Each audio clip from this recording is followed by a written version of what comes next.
What is up? And no, it is not a year later. We're just a couple of weeks. It's been a couple of weeks since we were able to make another Attitude Years episode. We're checking out the Uncensored Pro Wrestling Podcast. Don't adjust your TV set, your iPhone, Android, whatever sort of Google phone, whatever sort of phone you have, you know, singular, whatever, whatever fucking brand is out there. Yeah, it doesn't matter. Doesn't matter. Don't adjust this. I am your current and longest reigning WWE pay-per-view champion, the one you all came to see, the hot commodity, can't see.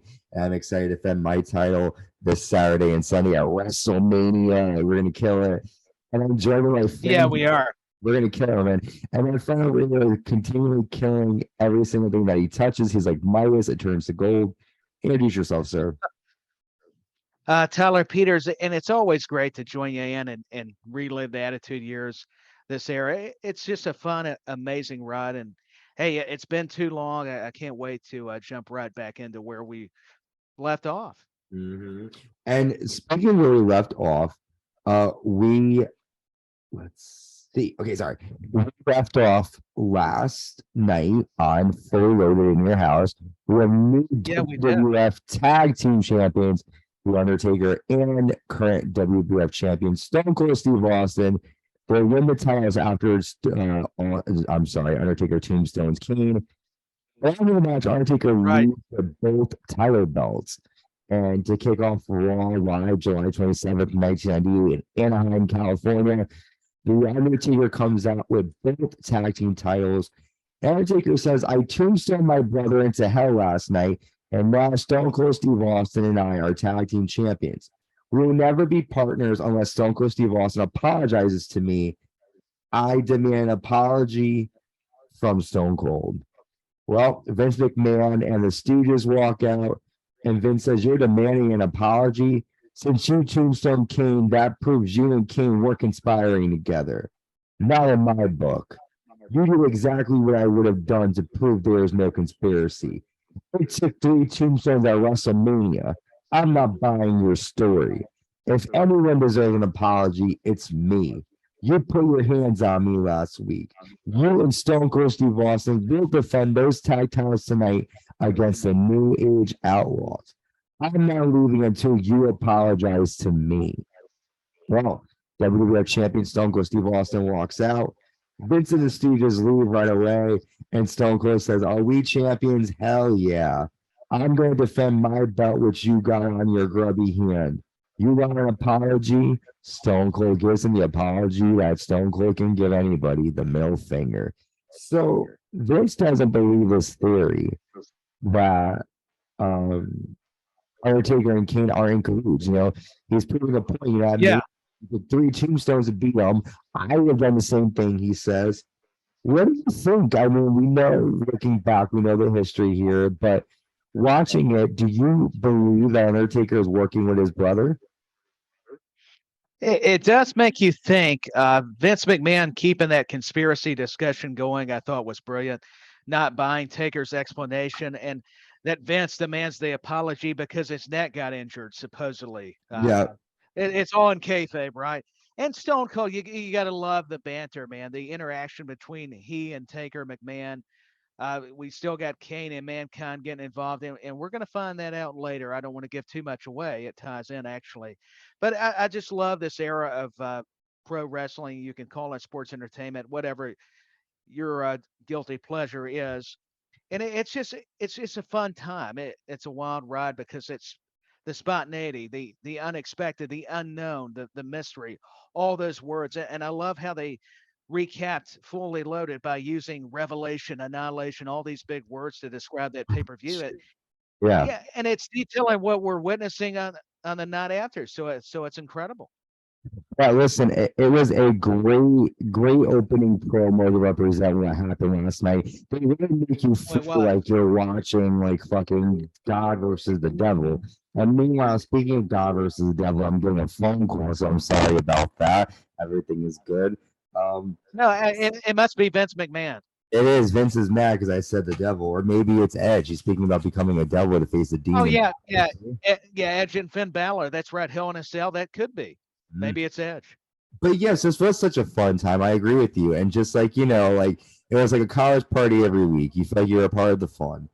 Speaking of fun, Yeah, though, it's a fraternity. it is a frat party, sir, and we are the biggest men in it. Yes. You are correct. The WWF European Champion D'Lo Brown taking on the man they call Vader. And here are just some, before the match, Disney says, I just got off the phone with Euro Disney, and some of the new rides there are going to be the Sky High and the Lowdown.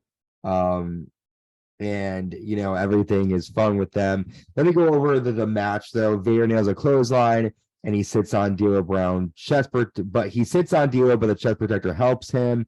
D'Lo nails 2 body slams and a moonsault and gets a 2 count. D'Lo falls outside and Vader attacks. Vader pulls off the chest protector and lands a splash outside. And then Vader rolls in the ring. Vader gets the win by count out. It seems like Vader is kind of like his days are kind of numbering up soon. He's not really doing much here in WWE. This might be his last match in WWE. I could be wrong. But what do you think of Vader getting win? Go ahead. I was happy for Vader, and you may be right, Ant, that Vader's days are numbered here, and it's a shame if you go back and look at his work in WCW, and now during this era with the WWF. I just enjoyed, from a match standpoint, the European champ D'Lo Brown not backing down, not being intimidated by Vader, because here's this massive individual. Concerning big men, he was my favorite. I got to be honest. I know there's been Bigelow. I love Andre. I love all those guys, and King Kong Bundy. But Vader is up there for me. He ranks high on my list. Brown picking up Vader was impressive. My goodness, we forget how strong. You better recognize that just how powerful D'Lo Brown is. If you know it. 2 bodies and that chest protector. Yeah, it backfired, as they said on commentary. So hey, that's what you get sometimes for bringing in the chest protector or some foreign object. It's not always going to be your best friend. Vader, like you said, defeated D'Lo via count out, and I was a lot more excited to see this matchup than what was to follow. So please take it away. Yeah, and the thing I will say quick about Vader, I like Vader, but I feel like if you only watch his WWE stuff, you're not going to fully appreciate him. He was good in WWE, but his match was a Cactus Jack in WCW. Even his match against Ric Flair in '93. Those are some really good matches that kind of define. And Sting too. Sting, 92. Yeah, of course. So definitely check those matches out if you want to get a definition on Vader, because WWE really didn't know what to do with him, and we're used to that with a lot of guys. But yeah, that's true. And also, I think he already got injured, which didn't help when he had debuted. And remember the Gorilla Monsoon Cornette segment? Yeah, they had to write him off, and of course, I got to fit JC in there. So, yeah, Cornette, of course, Camp Cornette. So we got a promo for Draz's World, and it's kind of cool because it's giving you like old school Real World vibes, which I really enjoyed seeing because I like the Real World and the old school stuff. What do you think? I appreciate Draz, man. Anybody that can puke on command, that's a talent.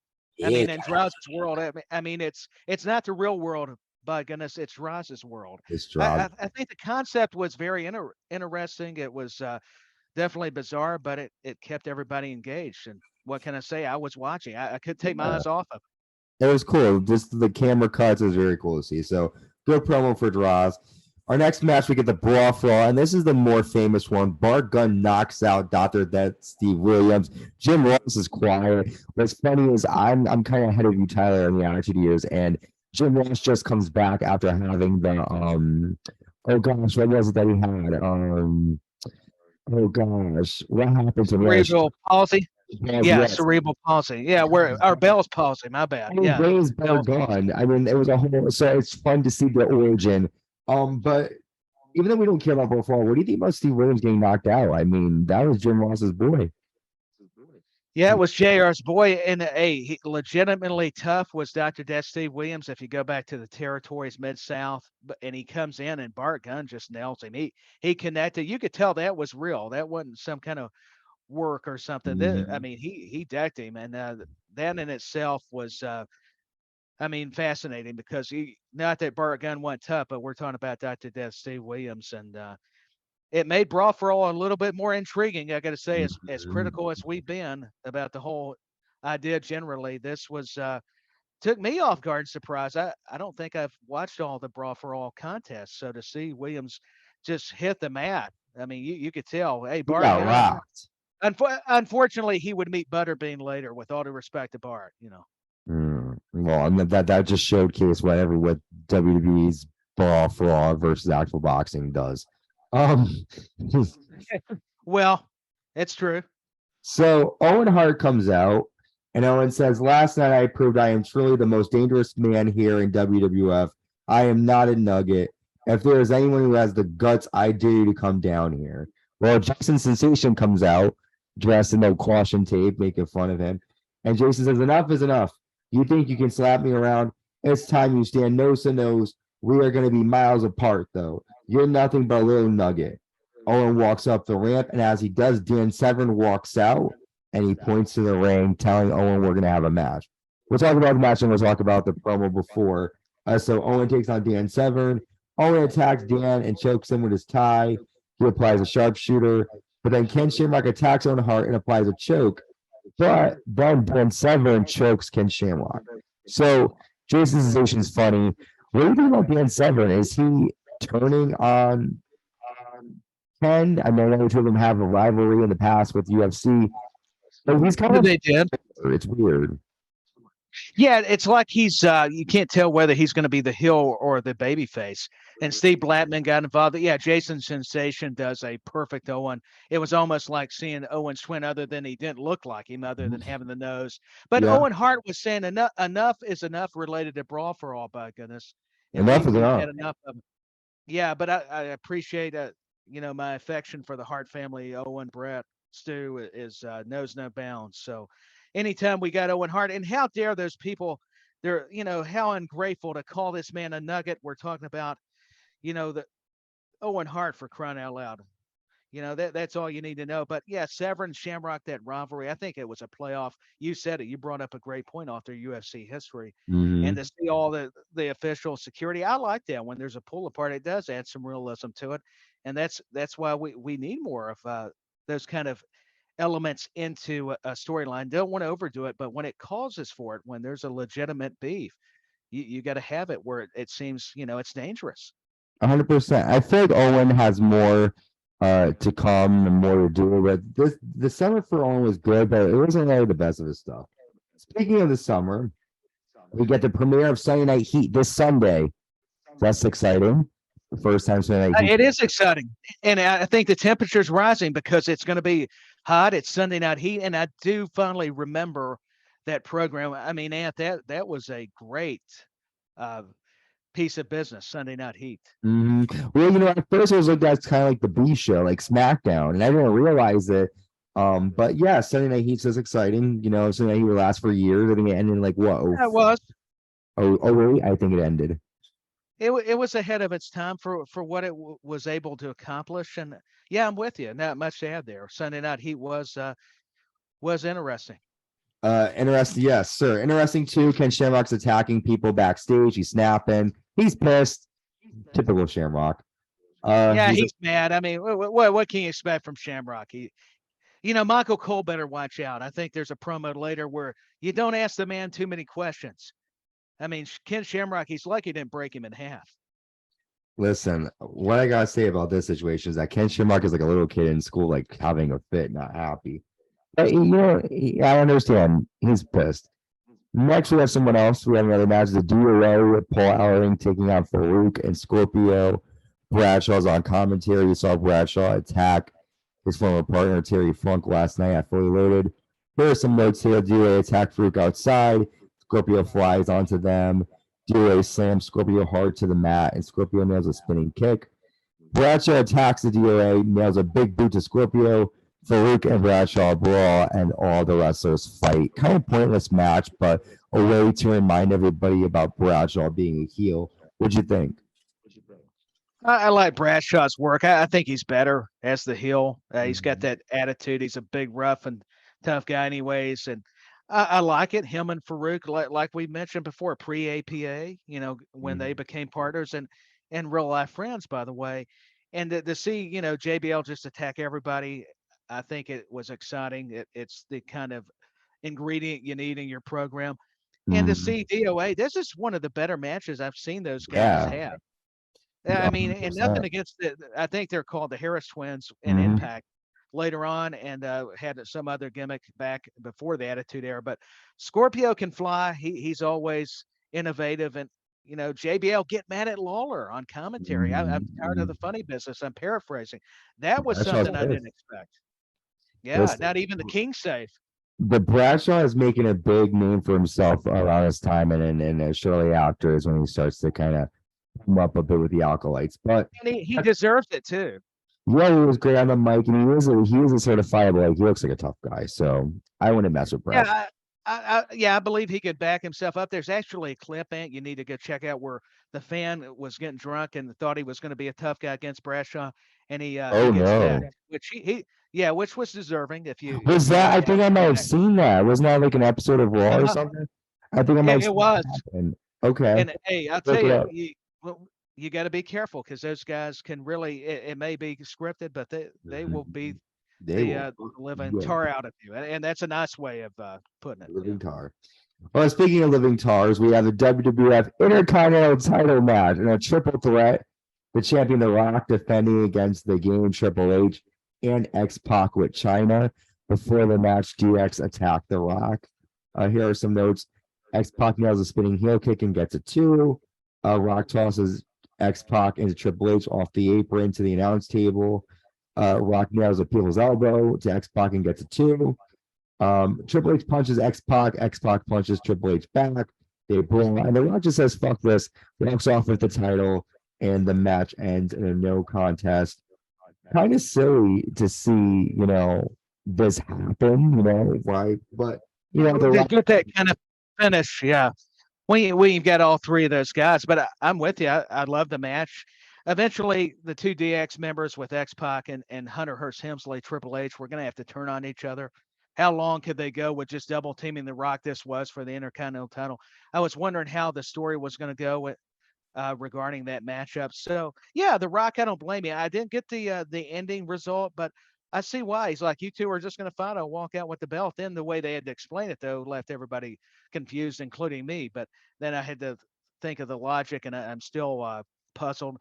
But I digress. It was overall great action. Love that heel kick, that back heel kick. I think we've said it before by X-Pac. Nobody Oh could my do it God, better. yes, killer. Oh my goodness, just Well, remarkable. I'm glad that you said, "Oh my goodness," because here's another "Oh my goodness" moment. We're getting the debut of Blackus. Defeats Jose Estrada in quick fashion after a spine buster. What do you think? I was glad it didn't last long. Brockus, I could tell he was a bodybuilder, had a great look, but boy, when Bruce Pritchard says the bell rings, I can see why his match only needed to go a few seconds. Because and poor Jesus, I was like, you just knew this wasn't going to be nothing to it. I went crazy, No. but I was glad, but I understand the segment. It was basic. I mean, another big guy, but they kind of drop him slowly after. But here's another important match. Val Venus taking on Brian Christopher with Scott Taylor. And during the match, Kai Tai come on stage. And Mr. Yamaguchi-san has a sword and a big roll of salami. Not a lot happens in this match. Venus gets the fisherman suplex for the win on Brian. Afterwards, too much attack Val Venus until Taka Michinoku attacks Brian Christopher. Yamaguchi-san says, "Kai and Tai will challenge you next week. I will give you a big surprise. I choppy your pee-pee," and he cuts the salami in half with the sword. Uh, uh what are your thoughts on Yamaguchi-san trying to cut Val Venus's off? He better be careful. That's what he gets for being in the shower with his wife. You got it now. He's getting salamis out, and Val Venus better be careful because something's going to happen next week. I get a feeling, but yeah, Kanta Val Venus. Seriously, it's been entertaining for what it is or was. Taylor and Christopher. It's neat seeing them younger in their careers with the WWF or WWE now. So the match was decent. I'm not saying it was bad or great, but once again, it doesn't always have to be. It was still, you got Val Venus, you got Christopher, and what happened afterwards and before was tied in all the what anybody needed to be informed about. 100%. So it was. Listen, I'm excited to see next week. Fun stuff here in the Yeah, action. me too. Yamaguchi Son's definitely coming with a vengeance with Kantai. So Val Venus, watch out. Well, speaking of the Attitude Era, we get the debut of the Godfather with his host, with Mark Henry taking on the Legion of Doom. And the hosts are kind of beat. They're kind of like dogs. They weren't that good looking in the beginning. But the whole storyline with this match is that Hawk isn't himself. He trips getting into the ring. Animal yells at Hawk during the match. Animal nails a power slam. Mark Henry breaks up the pin. Animal lifts up Godfather, but Hawk falls off the top rope before they could do their finisher, the Doomsday Device, and Godfather nails a Death Valley driver and gets a 3 count. So, what do you think about them making light of Hawk's alcohol abuse? I mean, I know that it's so, looking back on it now, it's bad, but at the time, as a fan, I don't think the viewers really knew or understood the severity of Hawk's actual, No. It was sad to see Hawk in this state. I mean, they had to call it on commentary, but how do you do it? How do you justify? Because you tell falling off the rope. I mean, just very uncharacteristic of any professional. And yeah, you could tell something tragic happened. They were even conveying that type of message, and whatever it was definitely affected Hawk. And it was pretty much Animal having to wrestle. I mean, they would even talk back and forth, and he would fall asleep on the turnbuckle. This was just very, not only rough to view, but very sad because you Yeah. felt bad. The Road Warriors, my goodness, Hall of Fame guys, or should be if they're not already in the Hall of Fame. And no matter where you watch them at, they just dominated. And to see this kind of behavior, it just was heartbreaking. So I was glad it ended pretty fast. I feel like they did something. I feel like Vince was trying to punish them or something, because I mean, this isn't, they're glorifying something that happened in his life. He might have, yeah, he might have. Knowing Vince, I mean, even though Vince does have a softer side, the guy, if you cross him or not doing your job, I mean, McMahon's been known to, from what we hear. I mean, I don't know the guy. I'm not calling him saying, "Hey, how are you, Mr. McMahon?" But just maybe using him as an example, and that's bad, but he might have. It's a possibility. Speaking of examples, and I like this example. We are getting this is probably your moment of the night for you. Jacqueline and Marvelous Mark Miro come out. Jerry the King Lawler's in the ring to present the trophies from last night's bikini contest. Sable comes out, and King has a small trophy and a big trophy. And King announces that Vince McMahon disqualified Sable from the bikini contest last night because body paint is not a form of bikini. Jacqueline and Miro celebrate and leave with the trophy. And Sable says, "I don't need a stupid trophy to tell me I won." I'm not surprised, though. I expected it. I do wish Mr. McMahon would have been man enough to tell me to my face. Vince walks out, and Vince says, "Man enough. I've dealt with ingrates in shining armor who came to the rescue." Wait, hang on. "I've dealt with ingrates like you before. Who was your knight in shining armor who came to rescue you? I do anything I can for the WWF fans. People like you are a dime a dozen. I could have you replaced by any bimbo in the world. You owe me, Sable, and I generally collect." And he touches her here, and Vince says, "I will allow you to be employed as long as you don't become an ungrateful bitch." That's when Sable flips off Vince, and she pulls off her shirt, revealing a bikini. My favorite segment. You're absolutely correct. Anytime Sable was on my screen, or Jacqueline for that matter, I was there was an extra level of excitement. I'll put it that way. Vince was harsh even to Sable. I had to be reminded just how ruthless. This was early ruthless aggression with attitude. I was Sable saying, saying, "Hey, her a bitch and bimbo and shit. I know can find somebody just like her." I'm like, "Vince, are you sure?" I mean, I know. Have you took too many stunners? Even in storyline, just referencing. Of course, he probably could find somebody, but yeah, it was interesting. She channeled her inner Stone Cold, and when Vince's back was turned, I thought that was pretty comical. And yeah, hey, but was she revealed?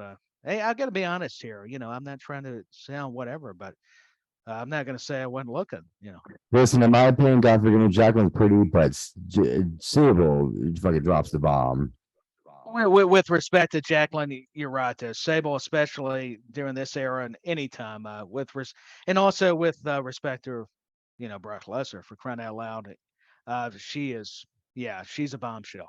She is beautiful. Speaking of bombshells, we have our main event, the WWF Tag Team Championships on the line. The champions Stone Cold Steve Austin and The Undertaker defending against the former champions, the New Age Outlaws. And here are some quick notes here. Austin nails a clothesline and he catapults Billy Gunn to the corner. Stone Cold sends Road Dogg into the post. Undertaker lands old school on Road Dogg. Billy Gunn attacks Undertaker's leg. And the end comes after Stone Cold nails a stunner on Road Dogg. Quick match. Not a lot happens here. After it was, yeah. Yep. Austin gives Undertaker a beer. Undertaker drinks it until Mankind and Kane attack both men. What did you think of Undertaker and Austin finally coming together at the end? And then seeing I liked it. Yeah, I think they had to, because how long can you keep this mistrust? I mean, you could still build it in a lot of ways, but I like Road Dogg and Billy Gunn, the New Age Outlaws. I liked how they worked on the legs as far as getting Undertaker down, and I like how the two, speaking of Stone Cold and the Phenom, came together. And I did enjoy how Mankind and Kane came out. We're still getting those surprising endings, so it's leaving us wanting more for the next episode. So there's not much to unpack. You've pretty much done that, so I'm just inserting some of my quick observations. It was a solid match show, a decent effort, and hey, it was neat to see DX go against this team of Undertaker and Stone Cold, and them both being the tag team champions. Yeah, 100%. I agree with you. I think Attitude Era made you want to keep seeing what's going to happen. Now that Austin and Undertaker are on the same page, that means a lot more can be explored with this tag team. They got to keep their eyes on the back of their head. We're on the highway to hell. SummerSlam's coming up. I mean, New York City, Madison Square Garden. SummerSlam's getting very close with each and every episode. And the only thing I'm going to say very briefly, Ann, is that, the mistrust is still going to be there. I need to clarify my previous statement. I think they're just doing a good job where eventually they have to come together, at least to tease us, so they can break apart for that SummerSlam match. I think that's what I meant, but it just didn't come out right when I was saying it. No, so I wanted to make sure I fixed it. Something definitely needs to happen because SummerSlam's on the way. But what I do know is going to happen is that we are going to come back shortly with a new episode of the Attitude Years. We are jumping right into August 1998. SummerSlam's on the horizon. Big things are happening. Will Mr. Yamaguchi-san chop Val Venus's pee-pee? Find out next week. I mean, we don't know. We don't know. But Tyler, thank you for joining me. I appreciate you. Oh, you're welcome. We're going to do this. I always have fun when we do this. This is one of my favorite shows to do with you. Me too, my friend. All the way, bring it back to 98. So yes, we'll be back next time. Thank you, Tyler. Thank you, everyone, for tuning in. Stay safe and stay uncensored. Bye, y'all. Be safe.